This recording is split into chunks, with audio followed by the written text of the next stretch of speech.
Hi guys, Pudn here. Welcome back to another episode of my channel. This one today is Forza Motorsport for a change.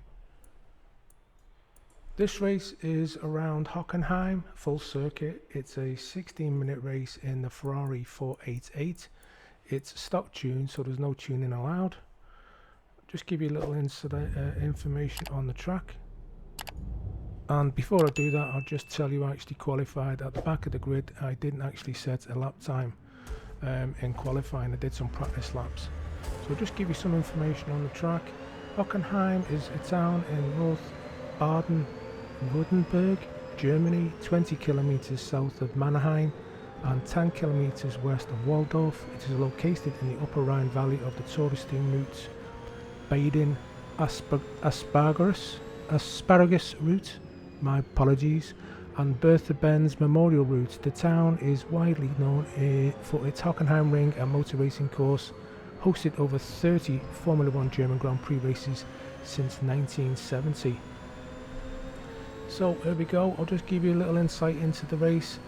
As I said before, qualified at the back of the grid. Just got into a little steady rhythm, as I always say, over braking in this turn here. Got the nice run back on the guy in fourth position called Bogus Planet up on the inside of him. So as I said before, a 16-minute race. I don't know why Forza have decided to do these duration races instead of just a normal, for example, a 5-lap or a 10-lap race. Quite strange for me to have timed events in a multiplayer lobby. But anyway, it may be something that they decided to change due to the original format of the races that they do, especially multiplayer races all seem to be primarily focused around how many laps you do it on the track, not usually a timed race. But anyway, we'll go with that. So currently up into fourth position, coming around on the first lap. Now one big mistake that I did make, I didn't take into account that pit stops would be needed. I didn't do enough research on the event information tab before I started the race. And as you can also see in the top right hand corner, because I have put a replay of the race as well, just trying to get my head around how the menu system works with the replays. A little bit more, I would say, a bit more clunky than the Gran Turismo replays. So Gran Turismo is definitely a better game for that type of, replay action that they do with the, not so much with the static cameras, but the replay mode. So I was just basically messing about with the cameras anyway. Didn't seem to turn out too bad on my first attempt because I've not done a replay race on Forza before. So anyway, back to the race, catching these two red Ferraris. These guys are podium positions. We've got a guy called Pat Luxer and Mustache. Now what I will say is, as I said originally, on the making the right decision on the tyres and the amount of fuel, I did put enough fuel in the race, but there is a little surprise that one of these guys does do in front of us that does surprise all of us when it comes towards the end, so I won't really spoil it for you. So just coming round onto lap 2, finishing off the second lap, I just thought if I could stay with maybe these two guys in front, because they are jostling for position with this guy called Close Fire, I could actually maybe capitalise, which you do on that little corner there, and move up into a podium position of third. Try to go around the outside of this Close Fur guy, but do run a little bit wide, so decide to get into his slipstream and maybe take him on the inside of turn 1. But this corner is quite tight, so I was just hoping that he wasn't going to rear end me, which he didn't. I did run a little bit wide there on turn 1, as you can see in the replay. I think I did actually get a little bit of a penalty there, as you can see in the top left hand corner. I think what it does is it puts you back, depending on what your penalty is, by the distance, not so much as the time limit, but the distance of how many miles you've done. So just coming back on a little bit more information about the track, I've just been looking. The full circuit is actually 2.84 miles, 4.57 kilometers, with a total of 16 turns. And also this track has had 10 variations since it was originally put onto the international scene in 1932. So the 2002 to date version of the track is actually included with 2.842 miles that I did actually say, and apologise if I did repeat myself. So we are coming into the stadium section now, which is Mobile 1 curve onto the Sash curve. I think we're still currently on lap 3. I think it's a total around about 8 laps. Coming round the Sash curve now onto the Sud curve. Do apologise for the pronunciation because I presume it should be in German. Coming round, this is the Sud curve now onto the start finish line. Moustache has still got a 3.8 lead. This is turn 1 called the Nord curve, and then we're coming round to a sharp right turn called Einfahrt Parabolica. So still got a 4-second lead on Moustache. Close Fur is about 2 seconds behind. He's actually catching me. I'm just trying to not freak out too much and just keep it calm. Coming round past Parabolica now up to the sharp right hander, which is called Spitzker. And then there's another stadium section just straight ahead of us, just past the in front of the helicopter there, as we pass this right hand turn. Another stadium section here in front of us, and then we're back round for this left hander. It's quite tight actually, using second gear up into the Mobile 1 curve, and then we're back round into the Sash curve again. That's basically all the names of the corners. Quite interesting information though, to be honest, with the different layouts this track has had over the well, coming up to nearly 90 years that it's actually been on the scene. A very popular track, if I do say so myself. As you can see, great spectators' views. So coming up onto this other lap now, tyre degradation is looking around, I would say 40%. The guy in P1 is pulling away every lap. Got over 5 seconds, nearly 6-second lead now. Just took that turn 1 a bit too tight.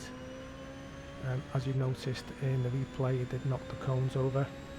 I was actually waiting for the penalty, and if you do look up at the top there, I have got 0.003 mile penalty. So that I would think it does put you back distance wise at the end. So for example, if you had like maybe a mile penalty, it would put you back a mile on the track, and then it would formulate what position you would end up being as a result of that. That's my thinking of it anyway, but do let me know in the comments. And also guys, if you do like my content, do please consider subscribing and also hitting for that notification bell for when I do post my future videos. Currently, due to work commitments, I'm only been able to put out 1 a week at the moment, but hopefully if things do change, we'll be putting out more videos with new content, maybe a couple of times a week. It all depends on life, you know how things are, especially as content creators. So coming up to the end of this lap now, still okay with the tyres, but I did notice, which will be coming up shortly, the way how quickly these tyres drop off. I am on the medium compound. Guy in third has dropped off a bit. I think he's struggling as well. And I also did notice the strategy of the other people racing didn't go in the same lap as me. I did actually make a big mistake. As you look again there on the graphic, the left-hand tyre or left-hand rear tyre is actually down to yellow now. So this is a part of the race where I do start struggling for grip.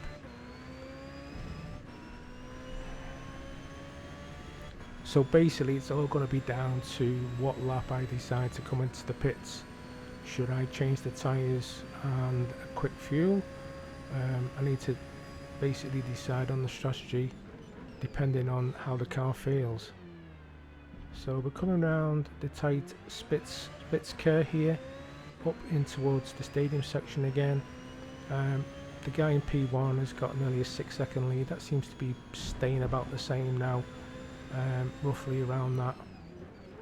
The guy in third has dropped off even more, a couple of seconds, and fourth place is down to 8.8 seconds. So those guys are pretty close to each other, so they're definitely fighting for third place. But didn't take into fact the other cars on the track and the strategy this would unfold. So you will actually find out very soon, and the way the car's feeling at the moment, we're starting to lose a bit of grip. As you can see, we are sliding about a bit more than usual. Try not to pushing it too hard. Needed to make the decision if it was going to stay out or not. P1 there, as you've just seen, missed the pit entry and he's hit the wall, so he has actually lost a bit of time. I'm coming up on my lap 7 now. I did actually think that I could do one more lap, but on my part this was a strategic error, because it was the first time we're doing this race with this car and this track. I didn't really do enough homework on the best options, but anyway, I had to go with this for this lap, and hopefully the tyres would last the duration. So we're coming round. The good thing about this track, it isn't actually too big, so you know, we're not going to suffer, not lose too much time. But I kept looking at the graphic in the top left hand corner of how much P2 was catching me. If you did look up, you can see that I did have an 8-second lead. It's actually down to 7.5 seconds. Now this will considerably start dropping off now. Pretty much every corner I'm taking, you see the car is just fishtailing everywhere. My tyres now on the graphic, as I've just mentioned, I've hit the wall. I lost complete grip. They've dropped off so quick. There's no grip on them at all now. So I'm losing time. P2 is down to 4 seconds. I've lost another 3 just on those 2 turns. We're coming around the last couple of corners now. I've got to get the pit entry hopefully correctly, not go over any lines, may hopefully not get a penalty, because I know Gran Turismo can punish you severely if you miss any of these entries. So there you go. Pat Luxor's gone past me. He's up into P1 and I'm in the pits now for a change of tyres. I did decide to take another set of mediums.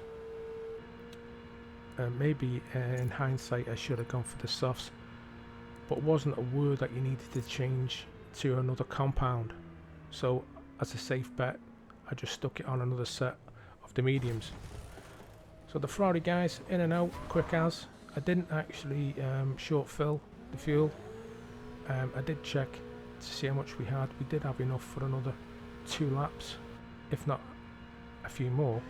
We're currently out on lap 8 now, coming out the pit entry, staying on the inside of the white line not to get any penalties, and we're in 4th place.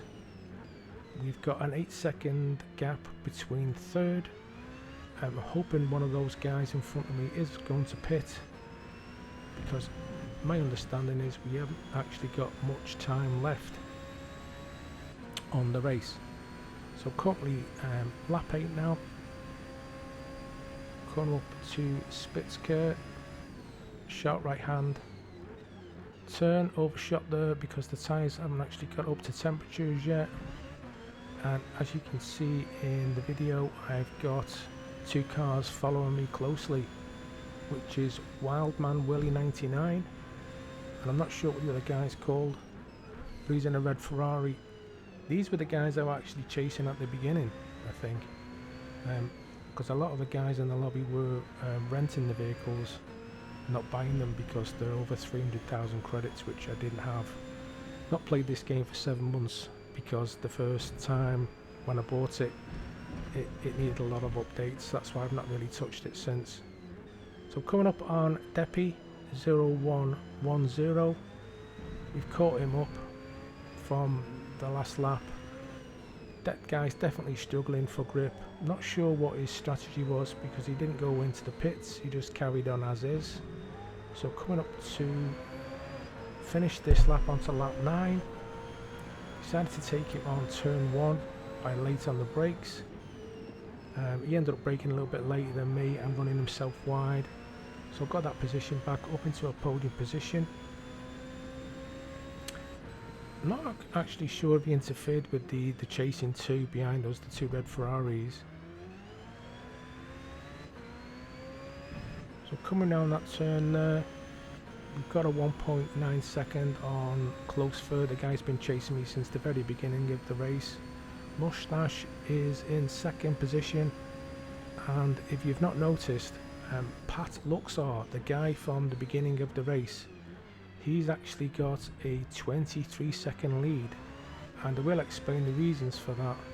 That guy started on the hard compound and has not pitted, which is in my book a great strategy if you can not fall too far back with the hard compound tyres, because I'm not sure how quick they are compared to the mediums. So this is basically coming up on lap 9 now. This is, as I'm aware, the last lap of the race. I've got a nice 2.5 second lead. So the race finishes pretty abruptly, as you've noticed, because it's not a duration of laps, it's a duration of time. So third place, up 5 positions from the back of the grid. I hope you enjoyed this one, guys. I hope I didn't rabble on too much. Definitely more content coming soon. Don't forget, if you do like my content, do please consider subscribing. I will post another video up in the corner for you right now to check out, and I'll catch you all in the next one. Bye for now.